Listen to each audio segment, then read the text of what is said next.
الحمد للہ رب العالمین والصلاة والسلام علی سید الانبیاء واشرف المرسلین وعلی آلہ الطیبین الطاہرین واصحابہ الاکرمین اجمعین اما بعد قال اللہ تعالی فی کلامہ القدیم اعوذ باللہ من الشیطان الرجیم بسم اللہ الرحمن الرحیم وما آتاکم الرسول فخذوه وما نہاکم عنہ فانتہوا واتقوا اللہ ان اللہ شدید العقاب صدق اللہ العظیم۔ آج کی یہ نشست جامعہ انواریہ کے زیر اہتمام منعقد کی گئی ہے اور جامعہ انواریہ کے تحت اور اس کے زیر اہتمام حدیث، تفسیر اور فقہ کے الحمدللہ تقریباً 25 کتابوں کی ریکارڈنگ کا پروگرام ہے، جس کا سلسلہ جاری و ساری ہے۔ ان میں سے ایک ترمذی شریف ہے۔ آج کا یہ درس ترمذی ہے اور یہ ابواب الطہارۃ عن رسول اللہ صلی اللہ علیہ وسلم، طہارت کا بیان ہے، احادیث کی روشنی میں طہارت کے آداب اور احکام۔ حدیث نمبر بیان کرتے ہیں۔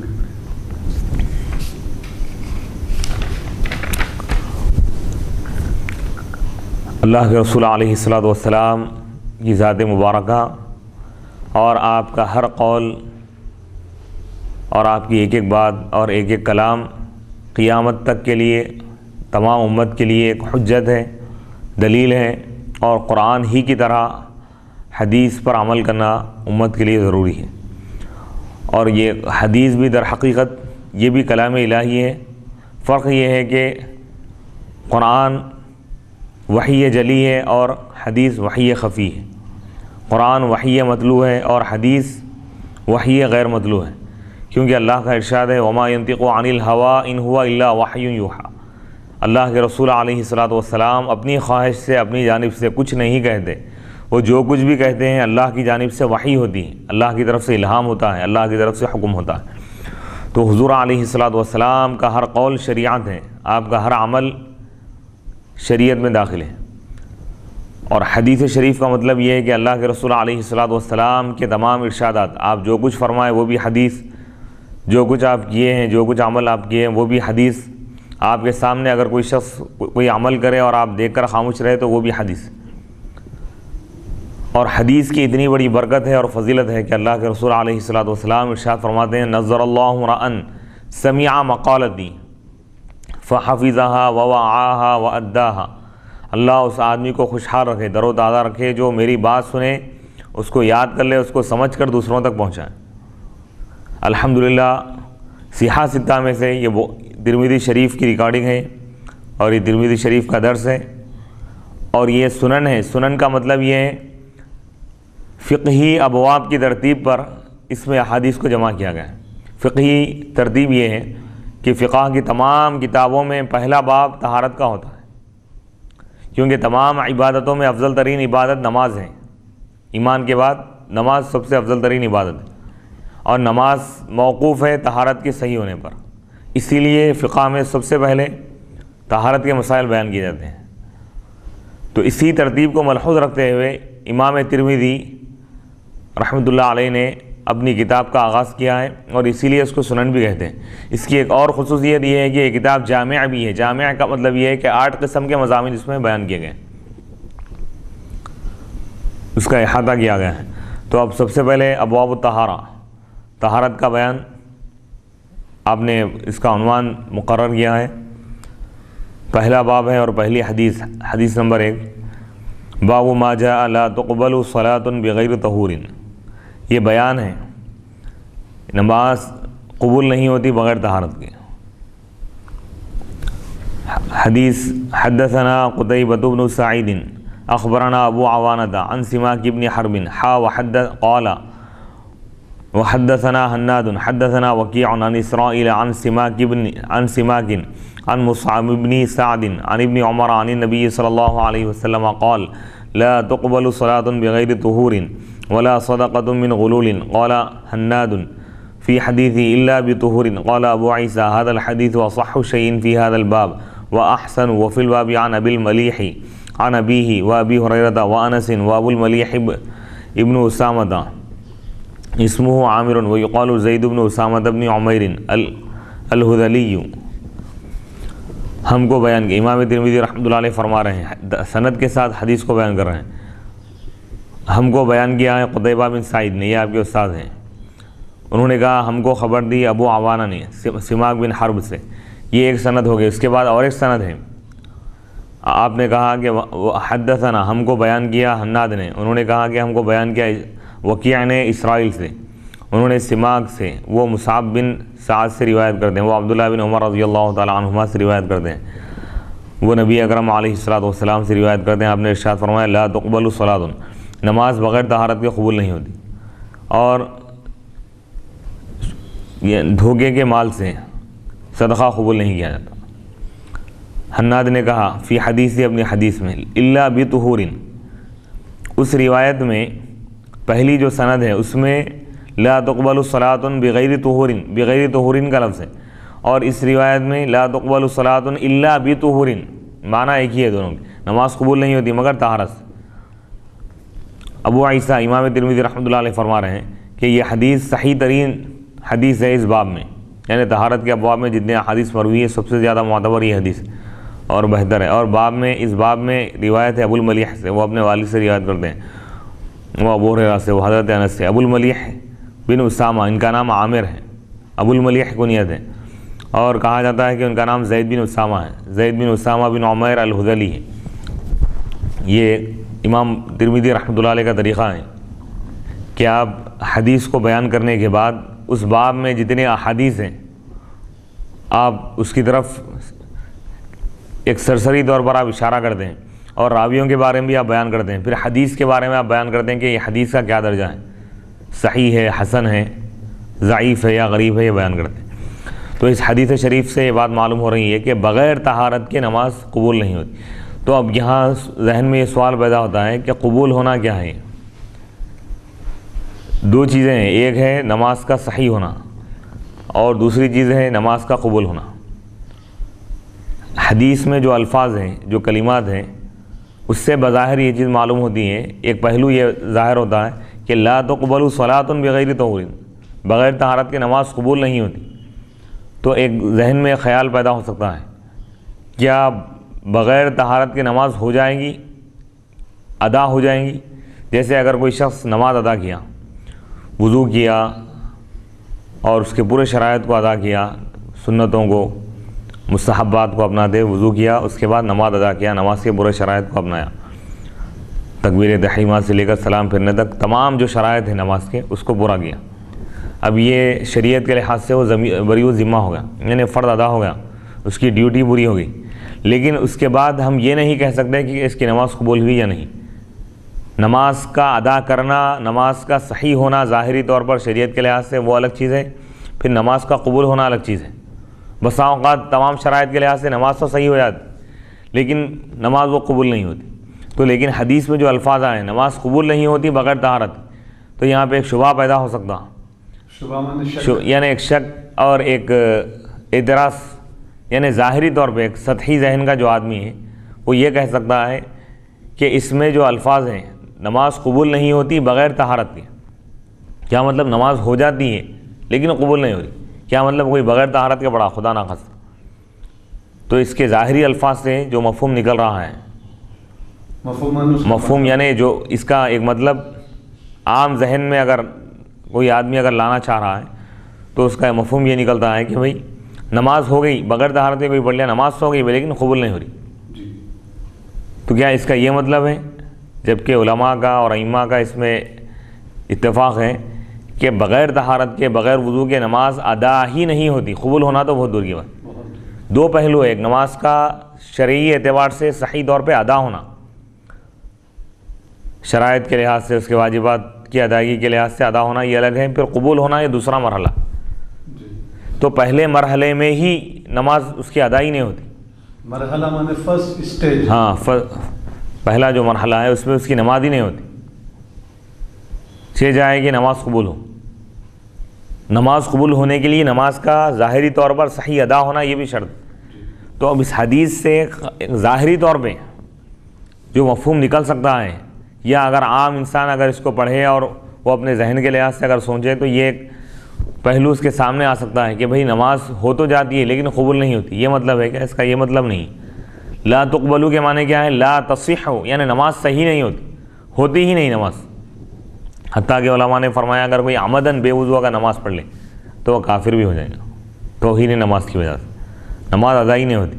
تو لا تقبلو لا تصح کے معنی میں نماز صحیح نہیں ہوتی، ادا ہی نہیں ہوتی. بعض علماء اس کے دو تشریحات کیے ہیں. قبول کی دو قسمیں، ایک تو تشریح آپ کو بیان کر دیے کہ لا تقبلو لا تصح کے معنی میں. دوسری تشریح یہ ہے کہ قبول کی دو قسمیں ہیں. قبول اصابت صاد سے، قبول اصابت ہے، ایک قبول اثابت ہے. قبول اصابت کا مطلب یہ ہے کہ صحیح ہونا، درست ہونا، نماز کا ادا ہونا. یہاں پر قبول اصابت مراد ہے صاد سے، نماز کا پورا ہونا، نماز ادا ہی نہیں ہوتی. قبول اصابت کا مطلب یہ ہے کہ نماز ادا ہونے کے بعد اللہ اس پر جو ثواب عطا کر رہا ہے، ثواب کب ملے گا؟ قبول ہونے کے بعد. نماز مقبول ہونے کے بعد ہی تو ثواب ملے گا. ولا صدقۃ من غلول، اور نہ اللہ تعالیٰ صدقہ خیرات کو قبول کرتا ہے من غلول، حرام کے مال سے. کوئی چوری کر کے صدقہ دے رہا ہے یا غصب کر کے یا سودی کاروبار سے اگر دے رہا ہے.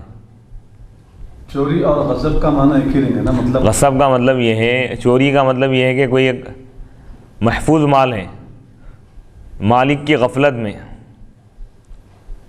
اس سے چھین لیا جائے تو اس کا نام ہے چوری. اور غصب کا مطلب یہ ہے کہ جاگنے کی حالت میں اس کے ہاتھ سے زبردستی کھینچ کر لے کر چلے جائیں یا اس کے زمین پر جان دے بوجھتے ہوئے اس پر قبضہ کر لیں، یہ غصب ہے.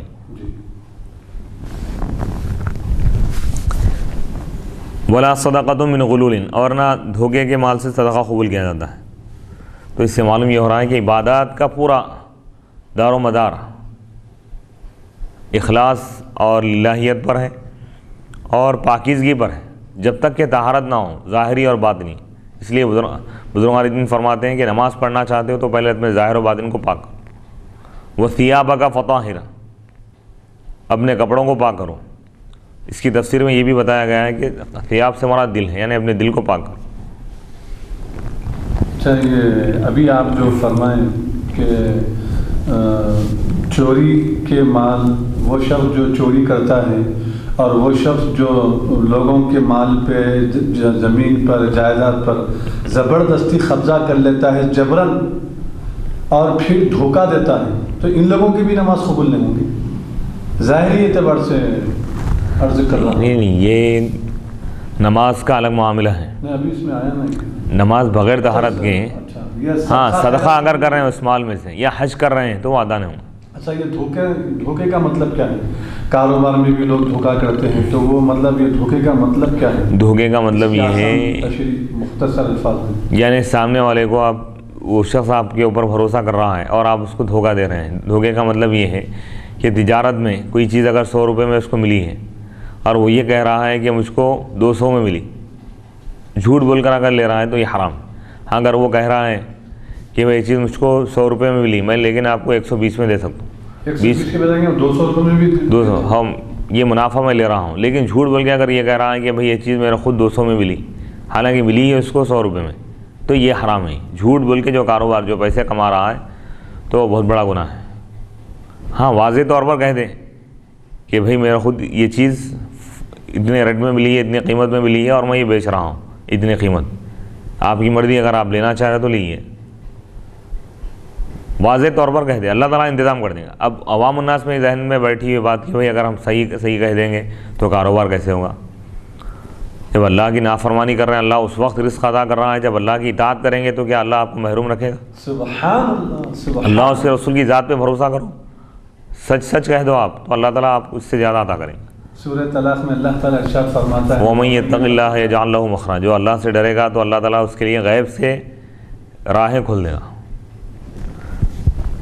بسم اللہ الرحمن الرحیم. باب ما جاء فی فضل الطہور، یہ دوسرا باب ہے، دوسری حدیث، یہ بیان ہے طہارت کی فضیلت کا.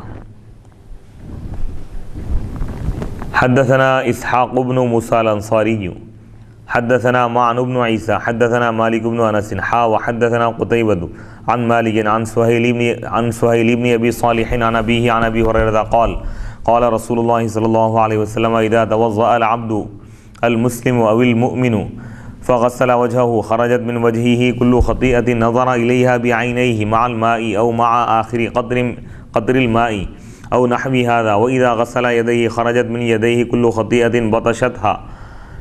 بطشتها يداه مع الماء أو مع آخر قطر الماء حتى يخرج نقيا من الذنوب. قال أبو عيسى هذا حديث حسن صحيح وهو حديث مالك عن سهيل عن أبيه عن أبي هريرة. وأبو صالح والد سهيل هو أبو صالح السمان واسمه ذكوان، وأبو هريرة اختلفوا في اسمه فقالوا عبد الشمس وقالوا عبد الله بن عمرو، وهكذا قال محمد بن إسماعيل وهذا صح. وفي الباب عن عثمان وثوبان والصنابحي وعمر بن عبسة وسلمان وعبد الله بن عمرو والصنابحي، هذا الذي روى عن النبي صلى الله عليه وسلم في فضل الطهور.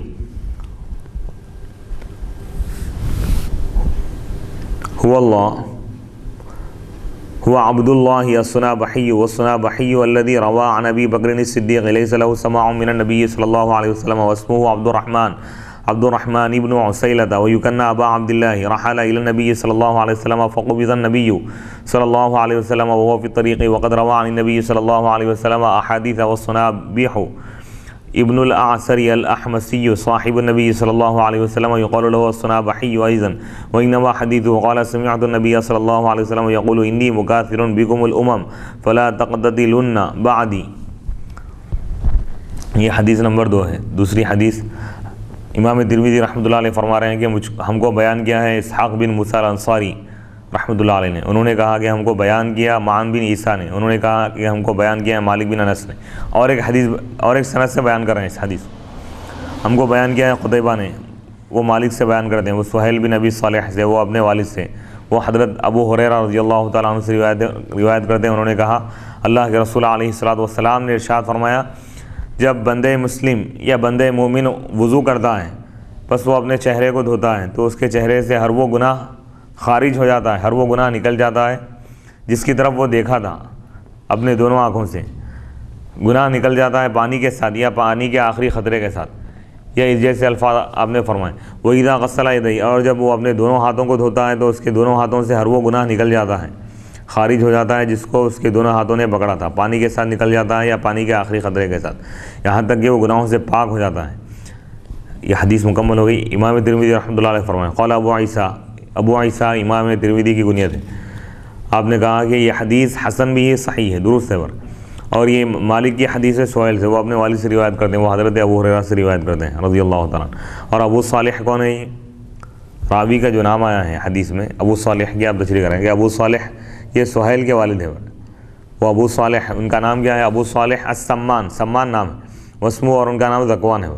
ابو ہریرہ، حضرت ابو ہریرہ یہ صحابی ہیں، صحابی رسول سن 7 ہجری میں آپ اسلام قبول کیے جنگ خیبر کے موقع پر.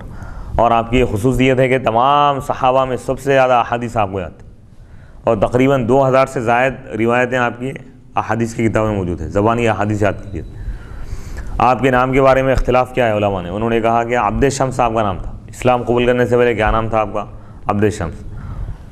عبد شمس کا مطلب کیا ہے؟ شمس یعنی سورج کا بندہ. وقالوا، انہوں نے کہا اسلام قبول کرنے سے پہلے، اور انہوں نے کہا اسلام قبول کرنے کے بعد عبد الرحمن تھا. ایک روایت میں ہے کہ علماء نے کہا عبداللہ بن عامر تھا.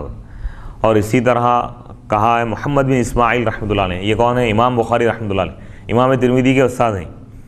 ابو عبداللہ محمد بن اسماعیل البخاری رحمۃ اللہ علیہ یہ قول بیان کی، اور یہ زیادہ صحیح ہے. وہ فی الباب، اور اس باب میں کسی روایت ہے عثمان سے، ثوبان سے، صنابحی سے، اور عمرو بن عبسہ سے، اور سلمان سے، اور عبداللہ بن عمر رضی اللہ تعالیٰ عنہ سے روایت. وہ صنابحی کون ہے؟ امام ترمذی رحمۃ اللہ علیہ کا طریقہ ہے کہ کسی راوی کی اگر نسبت اگر آ گئی، جیسا حیدرآبادی ہے، حیدرآبادی سے روایت ہے. حیدرآبادی کون؟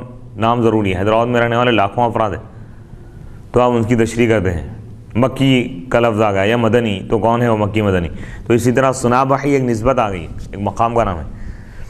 حضرت الذی، یہ وہی صنابحی ہے جنہوں نے نبی پاک علیہ الصلوۃ والسلام سے انہوں نے روایت کی ہے وضو کی فضیلت کے بارے میں. وہ کون ہے؟ عبداللہ الصنابحی ہے. عبداللہ الصنابحی.